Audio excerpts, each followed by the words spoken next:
Noorte kriitilise mõtlemise ja argumenteerimisoskuste tase on languses. 2022. aasta PISA testi tulemused ütlevad, et iga 10. noor teeb vahet faktil ja arvamusel. Number, mis veel mõned aastad tagasi oli iga 7.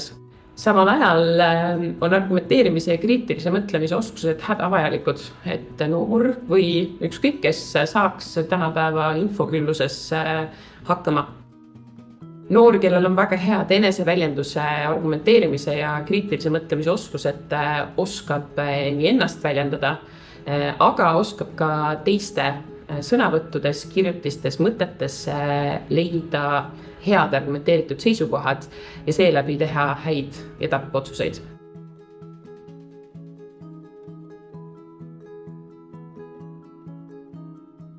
Just seepärast ongi loodud arutleva kooli programm, mis koosneb 4 olulisest komponendist. Esiteks saavad programmis osalevad õpetajad oskused ja teadmised, et kasutada argumenteerimist meetodina oma ainetundides. Teiseks viiakse pilootprogrammis osalevate õpilastega läbi argumenteerimise baasõpe. Kolmandaks viiakse koolis mentori toel sisse väitlustegevus, et pakkuda noortele võimalust tegeleda väitluse kui huviringiga. Neljandaks juurutatakse arutlevas koolis arutleva hariduse praktikaid, et muuta koolikeskkonda demokraatlikumaks ja kaasavamaks. Miks ma pean oluliseks õpilaste argumenteerimisoskust hästi lihtne, ma arvan, et iga oskus on väärtus, aga argumenteerimisoskus on eriti suur väärtus kõigile teistele. Sellepärast, et mida argumenteeritum on ühiskond, seda paremini otsuseid me teeme ja selle parema riigi endale saame. Õpetajana on väga lihtne teha tööd, kui inimesed sinu ümber oskavad ka argumenteerida. Sellepärast, et nad mõistavad paremini, miks me õpime, nad mõistavad paremini, kuidas me peaksime õppima.